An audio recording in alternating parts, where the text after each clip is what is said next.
ಮಂಗಳೂರು ನಗರ ದಕ್ಷಿಣ ವಿಧಾನಸಭಾ ಕ್ಷೇತ್ರದ ವ್ಯಾಪ್ತಿಯಲ್ಲಿ ನೆರೆ ವಿಕೋಪದಿಂದ ಹಾನಿಗೊಳಗಾದ ಸಂತ್ರಸ್ತರಿಗೆ ಶಾಸಕ ಡಿ ವೇದವ್ಯಾಸ್ ಕಾಮತ್ ಅವರು ಪರಿಹಾರಧನದ ಚೆಕ್ ಅನ್ನು ಹಸ್ತಾಂತರಿಸಿದರು.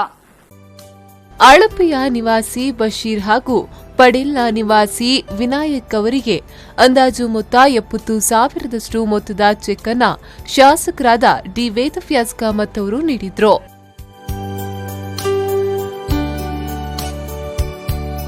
ಬಳಿಕ ಮಾತನಾಡಿದ ಅವರು, ಇತ್ತೀಚೆಗೆ ಸುರಿದ ಭಾರೀ ಮಳೆಯಿಂದಾಗಿ ಮಂಗಳೂರು ದಕ್ಷಿಣದ ಹಲವೆಡೆ ನಾಗರಿಕರು ಸಾಕಷ್ಟು ನಷ್ಟವನ್ನ ಅನುಭವಿಸಿದ್ದಾರೆ.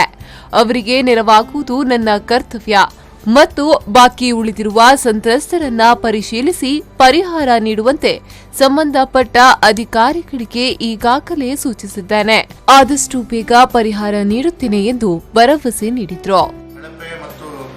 ಅಳಪೆ ಪರಿಸರದಲ್ಲಿರುವಂತಹ ಇಬ್ಬರು ಏನು ನಷ್ಟವನ್ನು ಅನುಭವಿಸಿದ್ದಾರೆ ಅದನ್ನು ಇವತ್ತು ಅವರ ಪರಿಹಾರ ಧನವನ್ನು ವಿತರಿಸಲಾಗಿದೆ.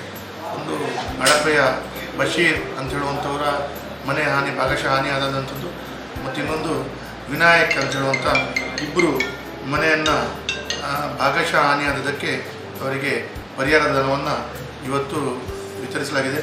ಇನ್ನೂ ಹಲವಾರು ಇದೇ ರೀತಿಗಳಲ್ಲಿದೆ, ಅದನ್ನು ಮುಂದಿನ ದಿನಗಳಲ್ಲಿ ವಿತರಿಸಲಾಗುವುದು. ಈ ಸಂದರ್ಭ ಬಿಜೆಪಿ ಮುಖಂಡರಾದ ಭಾಸ್ಕರ್ ಚಂದ್ರ ಶೆಟ್ಟಿ, ರಮೇಶ್ ಕಂಡೆಟ್ಟು, ಸಂಜಯ್ ಪೈ ಮತ್ತು ಅಧಿಕಾರಿ ಸ್ಟೀಫನ್ ಉಪಸ್ಥಿತರಿದ್ದರು. ಪವನ್ ಕಾಜಿಮಡ್ಕ, ವಿ4 ನ್ಯೂಸ್ 24/7 ಮಂಗಳೂರು.